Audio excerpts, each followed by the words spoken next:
ቀውጦታል ማለት ነው።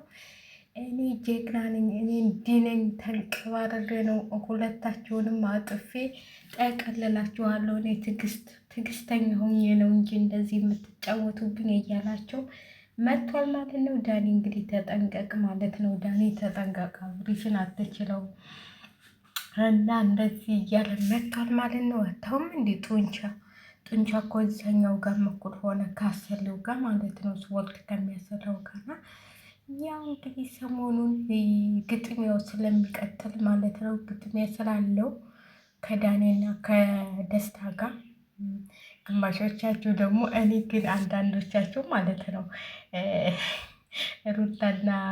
ሩታና ደስታ ሀገር ወጡ የምትሉ ማለት ነው። ይህ የለቀቃችሁት ቪዲዮ ማለት ነው ከአብርሽ ጋር ከንትል ስትመጣ ልብሱን እንደው በልብሱ እንኳን መለየት ያቅተናል። እንዲ ያለ ተዋሸውዱን ከእንትል ከዱባይ ሲመጡ በእንትል ሻንጣ እየገፉ ምናምን ሲመጡ እየተሳሳቁ እየተጨባበጡ፣ አሁን ደግሞ ወጥ ከሀገር ከደስታ ጋር እያላችሁ ታወራላችሁ። ወይ መውጣት ወይ መውጣት ደስታ ምን ገንዘብ አቶ አይደለ እንዲ የቤት ኪራይ የሚከፍለው አቶ ከሩታ ጋር ጥገኝነት ጠይቆ የመጣው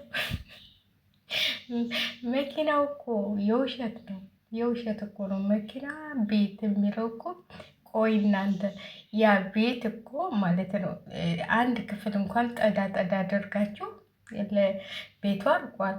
ለምን እዛ አይቀመጥም ነበር? ለምን ሩታ ጋር ጥገኝነት መጣ? በጣም የሚገርም ነገር ነው። እና የውሸት ቤትና የውሸት መኪና እያሳዩን እንደዚህ ይሸውዱናል ማለት ነው። አይኛ መኪና ተገዛላት እንደዚህ ሩታያ ተንቀባለለች ውጭ ሀገራለች እያል እናወራለን ማለት ነው። አይ መሄድ እስቲ ይሁና ብሏል። ዛሬ ደግሞ የሚመጣው ቪዲዮ እናያለን። ለማንኛውም አብርሽ እንዲህ እየተንቀባለለ መጥቶላችኋል። ተንግዲህ ማንም አይችለኝም እኔ አብርሃም ታደሰ እያለ ነው። ታደሰ ነው አለበት እሱ እና የሩታ ሀብቴ ባል እኔ ማንም አይችለኝም እያለ ነው። እና ከሄርሜላ ጋር ያው ለድራማ ነው። ቀለበቱ ራሱ የብር ቀለበት ነው ያደረገላት ማለት ነው። የብር ሳይሆን አረ እናቴ እዚህ ሀገር ማለት ነው ብታው ምንም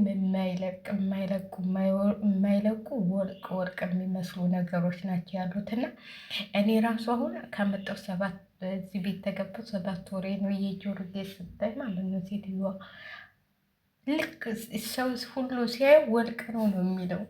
አይለቅ ምታጠባለው።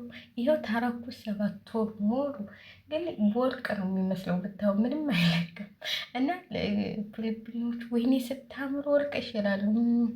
ያው በጣም የምታምር ወርቅ ነች እያልኩ ቀለዳለሁ። እና በአሁኑ ጊዜ ብታው ወርቅ መግዛት አያስፈልግም። እውነቴን ነው የምላቸው። እዚህ ሀገርማ እንዴት አይነት ወርቅ የመሰለ ነገር መሰላቸው ያለውና በጣም ይገርምኛል። እኔ ሴትዮ የምትደረድረ ይህን ሁሉ ወርቅ ነው እንዲህ እያልኩ ጉላዋን ስነፋ ማለት ነው። ወይኔ ወርቆችሽ እኮ ሲያማምሩ እላታለሁ ሁልጊዜ። ኧረ የምን ወርቅ አለችኝ። ምንድን ነው ዛዳራታለሁ አቅቴ ነው አለች። አይ ያልኩኝ እኔ አሁን ወርቅ ነው ብለሽ ብትሰጪ ኑሮ ወርቅ ነው እያልኩ ቁጭ አድርገው ነበረ እያልኩኝ ለነገሩ ብታዋት ወርቅ ነው የምትመስለው። እና እንግዲህ ይችን የመሰለች ወርቅ ነው ብሎ ገዝቶ ነው የሰጣት ማለት ነው። እውነቴን ነው የምላችሁ። አንዳንዴ ወርቅ ነች እንዲህ ብዬ አስባለሁ። እኔ ራሱ ብታዋት የሆነ በቃ እንትሏ ራሱ በጣም ነው የምታምነው። የጆሮ ጌጥ ነች እና እንትሏ ራሱ ምንም አትቀየርም። ማስያዣዋ ማለት ነው። እና አንዳንዴ እንዲህ እውነታቸው ነው እንዲህ እነዚህ ልጆች ወርቅ ነው ሴትዮዋ ስትሰጠኝ አልፌ ነው ብላ ነው። ለምንድን ነው ዛዳ ወርቅ ነው የሚሉኝ? ለሄጄ ላስመዝነው እንዲህ እላለሁ። እና እንግዲህ ሄርሜላየውም ወርቅ ነው ብሎ አብሬሽ ያደረገልሽ ያው ከዱባይ ለሩታ የገዛላቸውን እነዚህ አርቴፊሻሎች ነው ኢትዮጵያም ሞልተዋል አርቲፊሻሎች ማለት ነው። ለምሳሌ ለእንትን በጣም የሚያማምር እንትን አይቻለሁ እኔ ኢትዮጵያ ውስጥ ማለት ነው። ትላልቅ መስቀሎች ወርቅ የሚመስሉ ለእንትን ብዙ ሰዎች ያደርጓቸው ለጥምቀት ማለት ነው። እኔ ራሱ አረ ኢትዮጵያ ውስጥ ወርቅ እንደዚህ ረከሰ እያልኩኝ እንደው ብታው ፋራ ሁኜ እንደው ፋራ ሁኜላችኋለሁ። እግዚአብሔርን እውነቴን ነው የምላችሁ። ኢትዮጵያ ስሄድ ለምንድን ነው ፋራ የሆንኩት? እስቲ ንገሩኝ። ፋራ ምንም በቃ እንደዛ ተሽከርክሬ ያላደግኩበትን አዲስ አበባን የአዲስ አበባ መንገዱ ሁሉ የጠፋብኝ ግራ የገባኝ እንደኔ እስቲ እንደኔ ግራ የገባችኋላችሁ? እውነቴን ነው የምላችሁ። ለምን እንደሆነ አላውቅም። ብታው በቃ የሆነ ድንዝዝ የሚያደርጋችሁ አለ። እውነቴን ነው የምላችሁ። እዚህ ስንሄድ ተመተን ነው እውነትም የምንሄደው እና ያንትል ያ በቃ ብቻዬን ስሽከረከር የምውለው ሴትዮ እንደው ምን